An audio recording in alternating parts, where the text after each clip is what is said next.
Bishop Richard, firstly, thank you ever so much for joining us today on what is a really exciting weekend for us here at Christchurch Cockfosters. You've presided over some pretty important events this year. We'd like to think this is one of the highlights for you. Absolutely. Please just give us your first impressions about the building, the interior, some of the work that's been done. What did you think when you first went inside? I was very excited by the spaces, the flexibility, and of course it was full of young people and children. And I think one of the most obvious things at the moment is you can't be a Christ-centred community unless you're outward-facing and you have adapted your facilities so that the whole community can profit from them, and a place where you can actually engage with people who very often find it quite a high threshold to step into the parish church. I know that you do a very great deal at Christchurch to be accessible, but actually for many people who have all sorts of fears and illusions about the sort of people we are as Christians and what's going to greet them on the other side of that threshold, it's easier to meet Christians in a place like this than it perhaps is going straight into worship.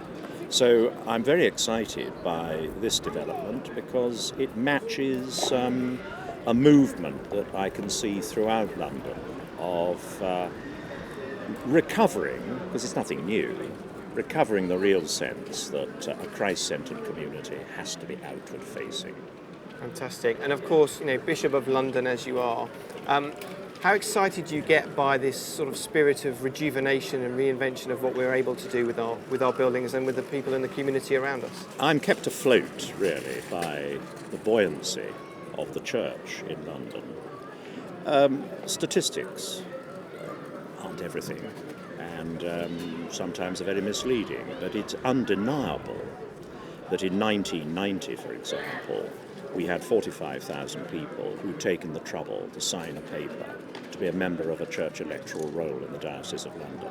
That's very important because they're all adults, there's nobody under 18 on those lists, and on the whole, they're the people who support the mission of the church through sacrificial giving. So that was 1990, 45,000. And while the trend in other parts of the UK, alas, since 1990, has still been to further decline, in the Diocese of London, there are, as we stand here today, 75,000 people on those electoral rolls.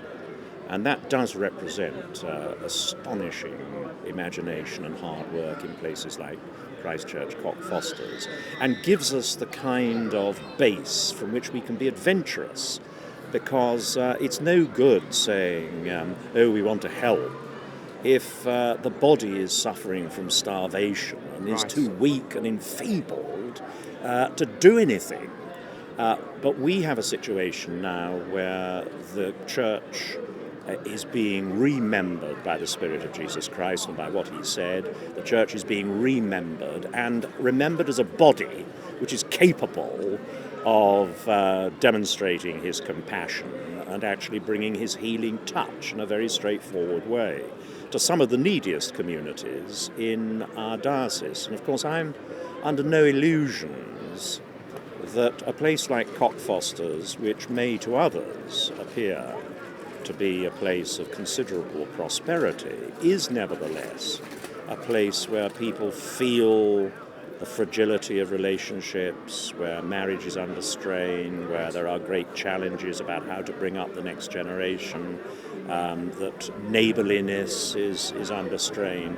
And I'm never glib about parts of London which happen to appear to be prosperous, because I know that behind so many faces there are personal tragedies, and the only difference is that people are usually better able to conceal them in some places than in others. Certainly true. Maybe just a final word. Next year, obviously a massive year for London with the Olympics. Yeah. Maybe just a quick couple of words on what you're specifically looking forward to as far as next year is concerned. I'm passionately keen on a programme. The website has just opened. We want the Olympics to have a Christian legacy. We're involved in many, many aspects of it, and it would be too tedious to rehearse them all. But one of the things we have set ourselves to do is to assemble 2012 young ambassadors for Jesus Christ, who will interact with the Olympic programme in various ways, both in the boroughs and centrally.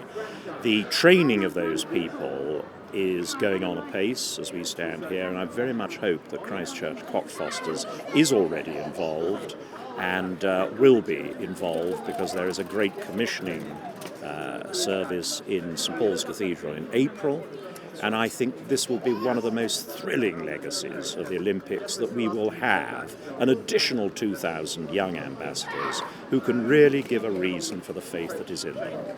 That's fantastic. Bishop Bridget, it's been an absolute pleasure to have you here with us today.